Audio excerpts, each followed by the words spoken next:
Assalamualaikum warahmatullahi wabarakatuh. Hari ini berjumpa lagi dengan saya dalam mata pelajaran prakarya materi 1. Tapi sebelumnya, sebelum kita masuk ke materi, anak-anak kelas 8 semuanya mungkin sering ketemu saya di sekolah tapi belum pernah masuk ke dalam kelas saya. Maka dari itu, ada pepatah mengatakan bahwa tak kenal maka tak sayang maka kita kenalan kan gitu. Baik ya, nama saya Yuda Monika. Kalian boleh panggil saya Pak Yuda. Saya ngajar di SMP Muhammadiyah 61 mata pelajaran prakarya di kelas 8. Mungkin nanti di kelas 9 juga kalau ada waktu dan kesempatan kita akan bertemu kembali di mata pelajaran yang sama yaitu prakarya. Mungkin demikian dulu perkenalan singkat dari saya. Nanti waktu pembelajaran tatap muka kita bisa berkenalan lebih lama lagi. Nah, hari ini saya akan membawakan materi kita yang pertama, yaitu tentang pengolahan makanan tradisional berbahan dasar umbi dan serelia. Tapi sebelum kita membahas materi kita pada pagi hari ini, marilah sama-sama anak-anakku sekalian, walaupun kita berada di rumah, pembelajarannya daring, kita harus tetap semangat, kemudian jangan lupa berdoa. Semoga apa yang kita kerjakan, apa yang kita lakukan pada pagi hari ini dapat membawa berkah untuk kita semuanya dan bisa menjadi bekal kita untuk menuju kesuksesan. Amin ya robbal alamin. Pesan saya, tetap patuhin protokol kesehatan, kemudian tetap di rumah saja dan jaga imun serta iman ya. Sebelum kita masuk ke materi, marilah sama-sama kita berdoa menurut agama dan kepercayaan kita masing-masing. Doa dimulai.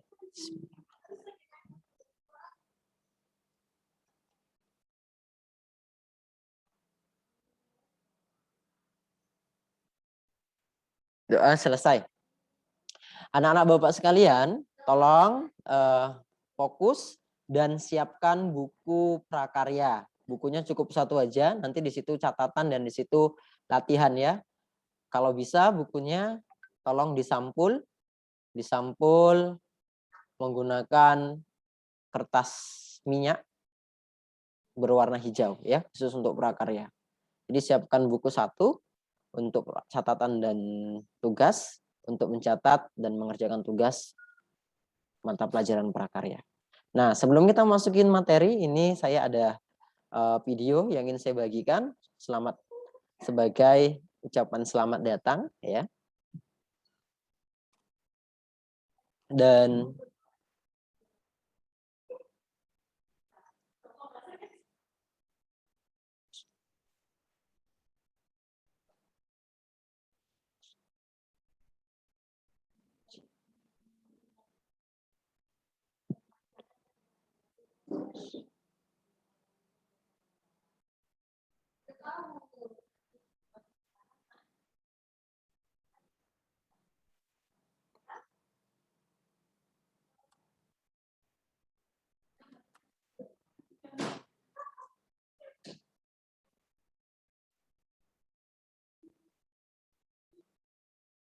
nah, video ini mungkin bisa menjadi perkenalan kita yang lebih panjang. Dari video ini anak-anak bisa melihat profil saya ya. Selamat menikmatin.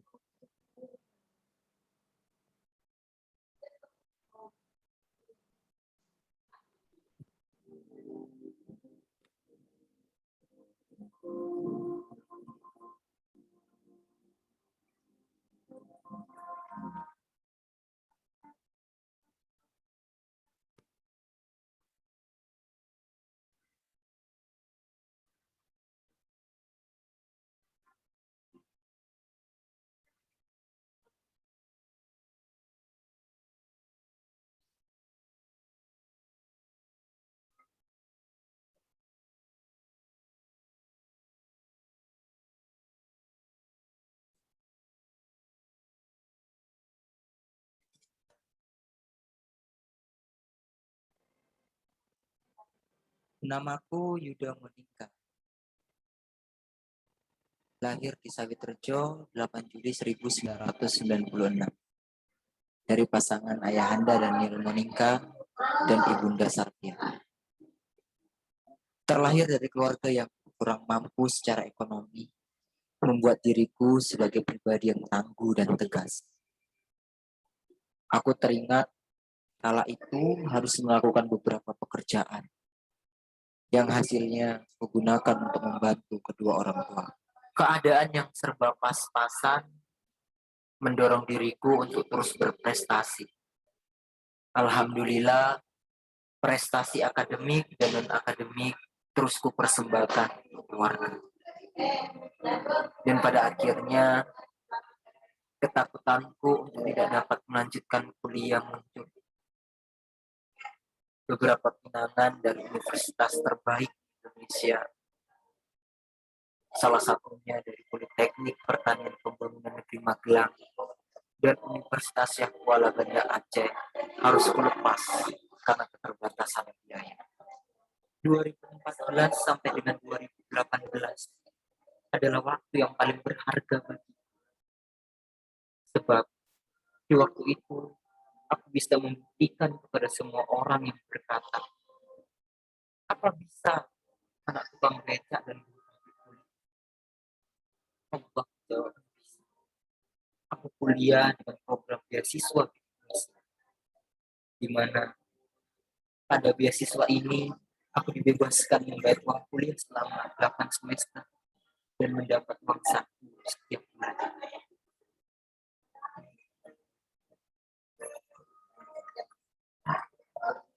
Di masa itu pula aku semakin berpacu merelakan diriku di tempat di dalam bawah candra di muka, sampai beberapa prestasi nasional dan internasional persembahkan untuk keluarga, kampus, dan Indonesia.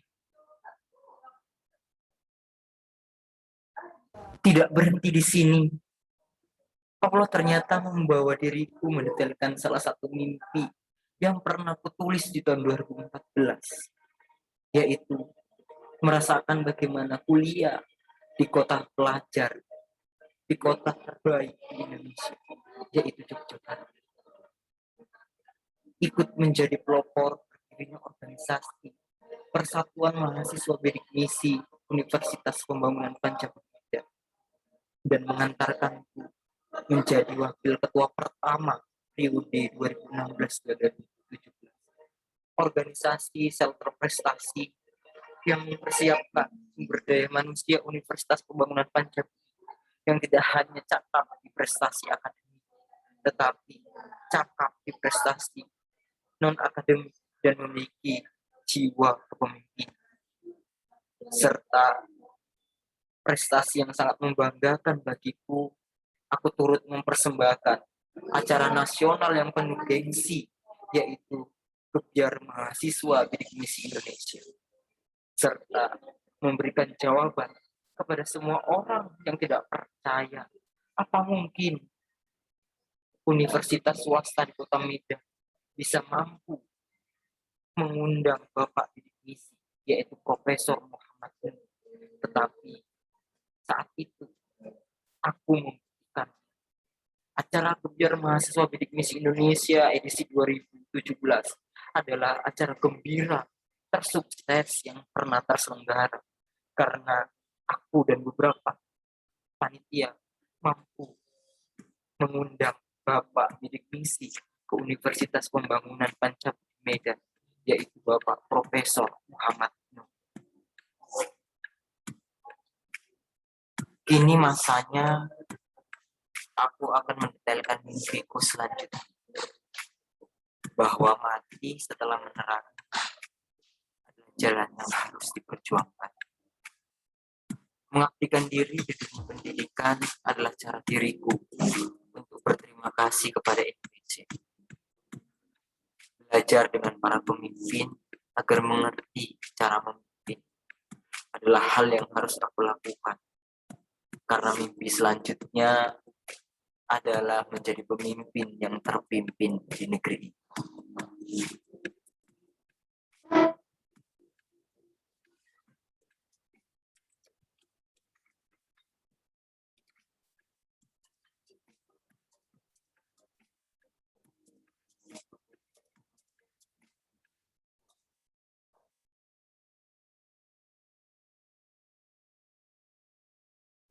Nah, demikian video profil diri saya. Semoga dengan profil ini, anak-anak bisa lebih jauh kenal dengan saya. Dan jika ada pertanyaan, mohon nanti disampaikan di grup WhatsApp ya, grup daring, pembelajaran daring dari WhatsApp. Selanjutnya kita masuk ke materi. Saya sampaikan materi kita pada hari ini.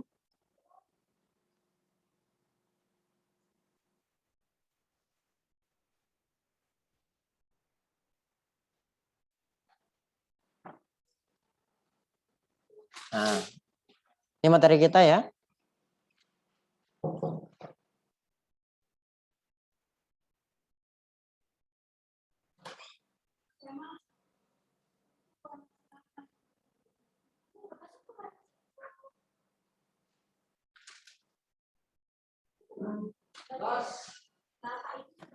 Pengolahan makanan tradisional berbahan dasar umbi dan serelia.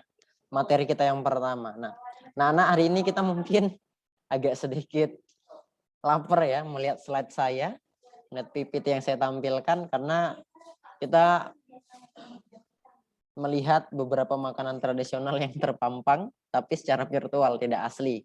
Nanti ada saatnya kita praktik membuat makanan tradisional dan kita nikmatin bersama-sama waktu pembelajaran tatap muka di sekolah ya.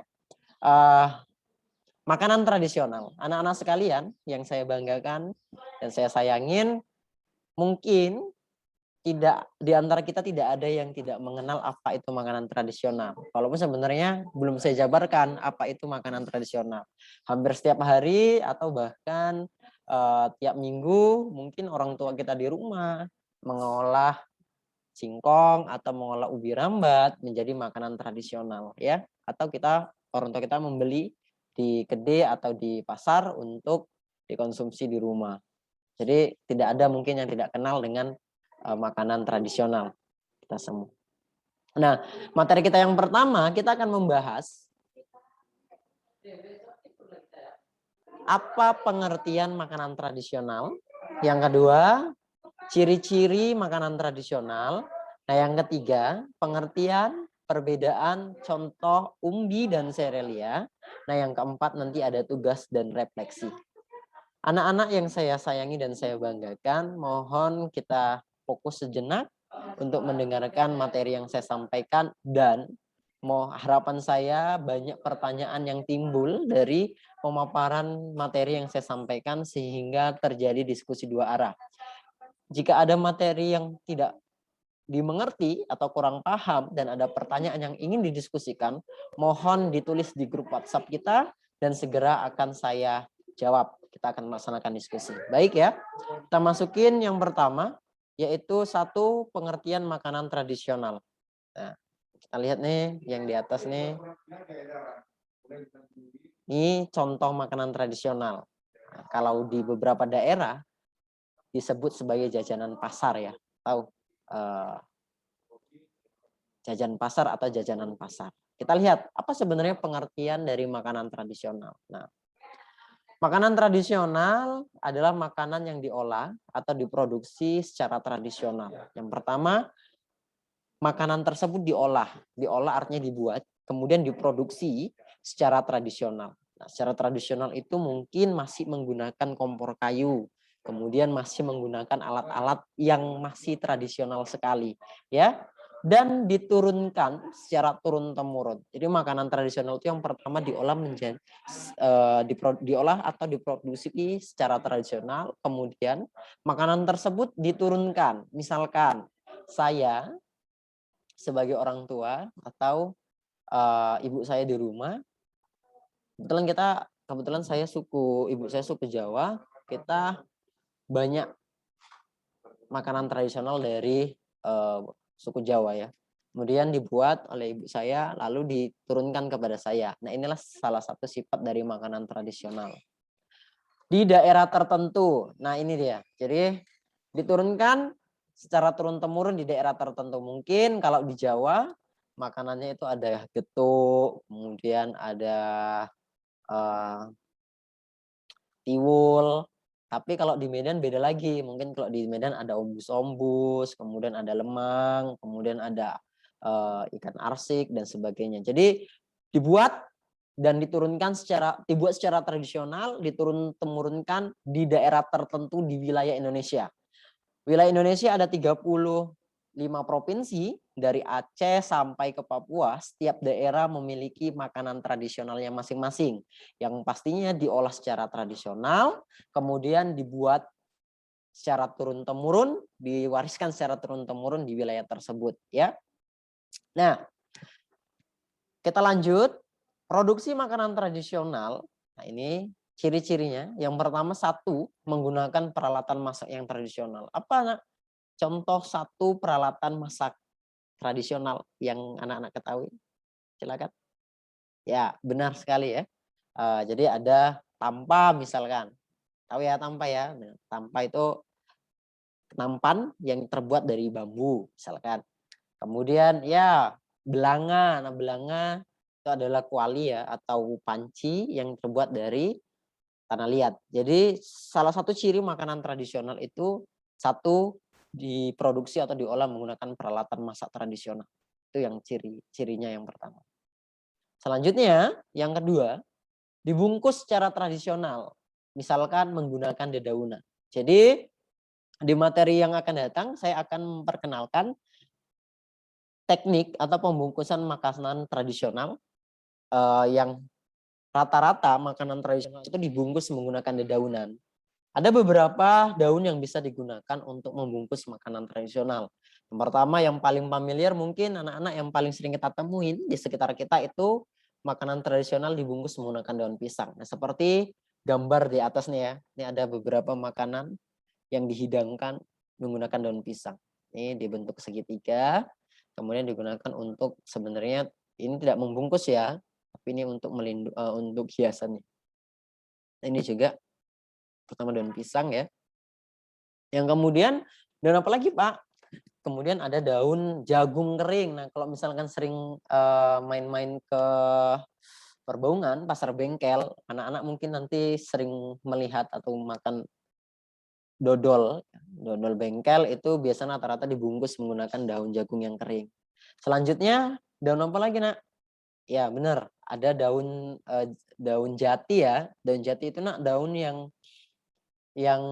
kalau misalkan kita ambil daun mudanya, kemudian eh, kita guyar menggunakan tangan kita atau kita apa ya? Kita pijit ini dengan tangan kita, itu akan menghasilkan warna merah, itu daun jati. Biasanya kalau daun jati ini digunakan untuk membungkus makanan atau makanan tradisional seperti tempe ya, gunakan untuk membungkus tempe. Ini cirinya yang kedua. Yang ketiga, menggunakan bahan-bahan yang tradisional. Nah, ciri makanan tradisional yang ketiga adalah menggunakan bahan-bahan tradisional. Apa saja bahan-bahan tradisional tersebut? Bahan-bahan tradisional tersebut mungkin bisa, yang tadi ya, bisa menggunakan umbi dan serelia. Itu kan tradisionalnya kita, bukan menggunakan keju atau susu gitu. Tidak Nak, tapi menggunakan umbi dan serelia atau bahan-bahan tradisional lainnya. Ya, 3 ciri makanan tradisional. Saya ulangin. Sebelum kita masuk ke slide yang berikutnya, saya ulangin. Yang dimaksud dengan makanan tradisional adalah makanan yang diolah atau diproduksi secara tradisional. Dan diturunkan secara turun-temurun atau diwariskan kepada anak cucu secara turun-temurun di daerah tertentu di wilayah Indonesia. Dari Aceh sampai Papua. Inilah pengertian dari makanan tradisional. Adapun ciri-ciri dari makanan tradisional, makanan tradisional memiliki 3 ciri atau diproduksi. Yang pertama, menggunakan peralatan masak yang tradisional. Peralatan masak yang tradisional itu ada tampa, kemudian ada belanga, kemudian masih menggunakan kayu mungkin, dan sebagainya. Yang kedua, dibungkus secara tradisional, misalnya menggunakan dedaunan. Dedaunan yang sering kita gunakan untuk membungkus makanan tradisional ada daun pisang yang sangat sering, yang sangat familiar, yang kemudian sering kita jumpain di sekitar kita. Kemudian ada daun jagung kering dan daun jati. Nah, yang ketiga menggunakan bahan-bahan tradisional. Inilah ciri-ciri dari makanan tradisional tersebut. Nah, ya. Mohon dari slide pemaparan saya ini, slide pertama ini jika ada pertanyaan, saya ulangin sekali lagi, jika ada pertanyaan atau hal-hal yang ingin didiskusikan mohon untuk ditulis atau disampaikan melalui grup WhatsApp pembelajaran daring kita ya. Kita masuk ke slide berikutnya. Yang kedua, ciri-ciri makanan tradisional. Ini tadi ya, Nak. Nih, di atasnya ada tumpeng, ada getuk, ini ada daun-daunannya. 3 ya, yang sudah saya jelaskan tadi. Yang pertama menggunakan peralatan masak tradisional, kemudian dibungkus secara tradisional, misalnya menggunakan dedaunan. Yang 3 menggunakan bahan-bahan tradisional. Ini dia, lihat ini ada peralatan. Yang pertama menggunakan peralatan tradisional. Biasanya kalau tumpeng itu, Nak, tetap bahan dasar peralatannya itu digunakan tampah. Ini tampah ini termasuk peralatan masak yang tradisional ya. Kemudian biasanya cetakan ini juga ada cetakan yang berbahan dasar dari bambu, kerucutnya itu juga tradisional. Tapi belakangan sekarang kita bisa temuin untuk kerucutnya ini itu berasal dari aluminium, artinya sudah tidak tradisional lagi ya. Tapi tetap tumpeng masih bisa dikatakan makanan tradisional Indonesia. Berikutnya ini ada daun pisang dibungkus menggunakan dedaunan ya, tetap ya daun pisang sebagai pembungkusnya, sebagai tutupnya nih kita lihat di sini. Kemudian ini ada getuk, juga getuk sebagai bahan dasar lapisan atau pembungkusnya juga sering menggunakan daun pisang ya. Nah, yang ketiga menggunakan bahan-bahan tradisional. Kita lihat nih, ada nggak bahan-bahan yang tidak tradisional dari Indonesia? Yang pertama, bahan dasar pembuatan tumpeng itu yang pasti adalah beras ya, Nak. Beras kemudian diberi warna, yaitu warna alami berbahan dasar kunyit ya. Ini bahan tradisional ya. Kunyit itu rempah asli Indonesia tradisional. Kemudian beras juga bagian dari serealia asli Indonesia. Kemudian di sini isinya ada daun selada, kemudian ada tempe, kemudian ada mie, ada bergedel, ada ayam, yang lain juga dan bahan-bahan tradisional lainnya. Gitu ya. Nah, kalau getuk sendiri gimana? Nah, ini bahannya yang pertama getuk ini berasal dari singkong ya, umbi. Nah, ini kalau yang tumpeng tadi dari serealia, nah kalau yang singkong ini dari umbi. Kemudian atasnya ditaburin menggunakan kelapa parut, ini juga merupakan bahan tradisional. Dasarnya ini dikasih daun pisang, sudah pasti ini makanan tradisional ya. Yang di bawah ini ada daun jati. Kalau mungkin anak-anak kurang sering melihat daun jati, belum pernah melihat daun jati, ini daun jati saya tunjukkan. Ini daun jati yang saya bilang tadi, kalau udah daun mudanya yang paling atasnya ini kita apa ya? Kita ambil kemudian kita lakukan pergesekan di tangan kita seperti ini akan menghasilkan warna merah. Nah, daun mana Pak yang digunakan untuk membungkus makanan tradisional? Bahan yang digunakan untuk membungkus makanan tradisional itu adalah daun yang besar ini. Nih, kita ambil kemudian bisa digunakan untuk membungkus makanan tradisional ya.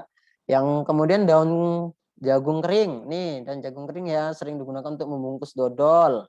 Nah, dan yang terakhir ada daun pisang yang sering kita jumpain. Pak, kenapa sebenarnya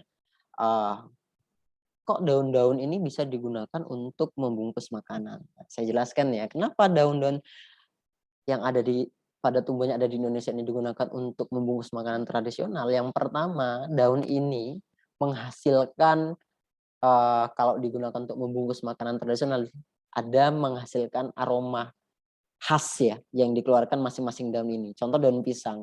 Kalau misalkan kita masukkan makanan kemudian kita bungkus menggunakan daun pisang, ada aromanya dia khas, beda dengan kalau kita bungkus menggunakan kertas misalkan. Kemudian daun jagung juga seperti itu, daun jati juga seperti itu. Jadi ada kenapa kita mengambil daun, karena kita mau ngambil aroma khasnya dari daun tersebut untuk daya tarik tersendiri bagi orang yang mau memakan makanan tradisional kita. Inilah ciri-ciri dari makanan tradisional ya, Nak. Selanjutnya, nah tadi kan kita membahas tentang makanan tradisionalnya apa. Sekarang kita mau membahas tentang apa itu umbi, kemudian ciri-ciri umbi itu apa, dan contoh umbi itu apa. Ya, karena kita selanjutnya kita akan membuat makanan tradisional yang berbahan dasar umbi dan serelia. Kita lihat, anak-anak sekalian pernah melihat bawang merah, kemudian pernah melihat bawang bombay, kemudian pernah melihat kentang, kemudian pernah melihat singkong. Saya yakin semua di antara kita pernah melihat bahan yang saya sebutkan tadi, ya. Nah, bahan yang saya sebutkan tadi, Nak, itu semua merupakan contoh dari umbi. Hanya saja umbinya tersebut beda-beda. Karena umbi itu ada 3 ya. Yang pertama umbi lapis, umbi batang, dan yang ketiga ada umbi akar. Nah, kita lihat apa sebenarnya umbi tersebut. Nih, ya. Umbi adalah organ tumbuhan yang mengalami perubahan ukuran. Yang pertama, umbi adalah organ tumbuhan. Nah, yang perlu dipahami dari si pengertian umbi yang pertama adalah umbi itu adalah organ tumbuhan. Nah, organ tumbuhan itu ada berapa? Organ tumbuhan itu ada 3. Yang pertama ada daun, ada batang, dan ada akar ya. Nah, yang mengalami perubahan ukuran dan bentuk. Jadi organ ini tadi dia mengalami perubahan ukuran dan bentuk. Atau istilah lainnya adalah pembengkakan sebagai akibat perubahan fungsinya. Karena dia berubah fungsinya, dia mengalami perubahan ukuran dan bentuk sehingga dia mengalami pembengkakan. Contoh, yang pertama umbi akar. Nah, umbi akar ini contohnya ada singkong. Kalau kita nanam batang ubi, kemudian batang ubi itu kita tanam, hal yang pertama dihasilkan dari proses penanaman batang ubi itu adalah akar. Nah, fungsi akar apa? Fungsi akar adalah sebagai sarana pengangkut air ya, pengangkut nutrisi atau air dari dasar tanah yang disebarkan ke seluruh organ tumbuhan atau transfer atau sebagai alat transportasi nutrisi. Setelah tumbuhan itu mengalami proses fotosintesis, kemudian terbentuk nutrisi, maka dari daun fungsi akar adalah mendistribusikan atau mengedarkan semua nutrisi yang ada di dalam tumbuhan tersebut. Selanjutnya, semakin bertambah usia dari pohon ubi tersebut, maka akar tersebut akan mengalami perubahan ukuran dan bentuk. Nah, akar tersebut akan berubah menjadi ubi. Makanya kalau kita cabut ubi di usia sekitar 6-8 bulan, maka kita akan menghasilkan ubi atau singkong seperti ini. Karena akarnya sudah mengalami perubahan. Yang semulanya akarnya tadi berfungsi untuk mentransport air dan nutrisi, maka setelah usianya bertambah, akar itu akan berubah menjadi fungsinya menjadi bahan pangan manusia karena mengandung nilai gizi yang tinggi. Ini dia. Ya. Contoh umbi ada berapa, Pak? Contoh umbi ada 3. Yang pertama ada umbi lapis, kemudian ada umbi batang, dan ada ada umbi akar. Nah, umbi lapis contohnya bawang merah dan bawang bombay. Kita lihat ya, ini lapis-lapisan ya. Pertama kali kita menanam bawang, dia tidak langsung menjadi umbi berlapis-lapis seperti ini, tapi dia masih dalam bentuk akar. Tapi karena perubahan ukuran dan bentuk, maka dia menjadi umbi lapis nih ya. Contohnya berlapis-lapis seperti ini. Kemudian umbi batang apa? Umbi batang contohnya ada kentang. Nah, kentang, nih lihat umbinya di bawah, kemudian batangnya nih ya. Contohnya kentang, umbi batang. Selanjutnya umbi akar yang bisa saya jelaskan tadi adalah singkong. Jadi saya ulangin sekali lagi, umbi adalah organ tumbuhan yang mengalami perubahan ukuran dan bentuk atau pembengkakan akibat dari perubahan fungsinya. Contoh umbi ada 3, yaitu umbi lapis, umbi batang, dan umbi akar. Ya. Jika ada pertanyaan atau hal-hal yang ingin didiskusikan, mohon segera menulis di grup WhatsApp pembelajaran daring kita. Saya lanjut. Nah, selanjutnya, kalau tadi umbi sudah kita bahas, kita sekarang akan membahas tentang serelia. Nah, mungkin anak-anak sekalian yang saya banggakan dan saya sayangin sudah sering ya mendengar serelia atau apa gitu. Sekarang kita bahas lagi. Serelia dikenal juga dengan atau sebagai sereal. atau biji-bijian. Bahasa Inggrisnya adalah sereal, adalah sekelompok tanaman yang ditanam untuk dipanen bijinya atau bulirnya sebagai sumber karbohidrat dan pati. Jadi serelia adalah tanaman yang ditanam untuk dipanen bijinya atau bulirnya sebagai sumber karbohidrat dan pati. Ini ya. Jadi kandungan utama dari serelia itu adalah karbohidratnya atau pati yang paling besar dibandingkan nutrisi-nutrisi lainnya. Ya. Ciri-ciri tanaman serelia. Yang pertama, daunnya berbentuk pita. Nah, kita lihat kalau padi. Padi ini salah satu contohnya padi misalkan. Kalau kita lihat tanaman padi, daun padi itu dia bentuknya seperti pita ya, panjang seperti ini seperti pita. Yang kedua, akarnya serabut. Kalau kita cabut tanaman padi atau tanaman sereal lainnya, pasti akarnya serabut. Nah, yang paling menonjol atau yang paling menjadi identik ciri-ciri dari tanaman serelia tersebut adalah ini ya, menghasilkan bulir atau biji yang dipanen, karena hasil utama dari serelia itu adalah bulir dan biji ya. Contohnya apa?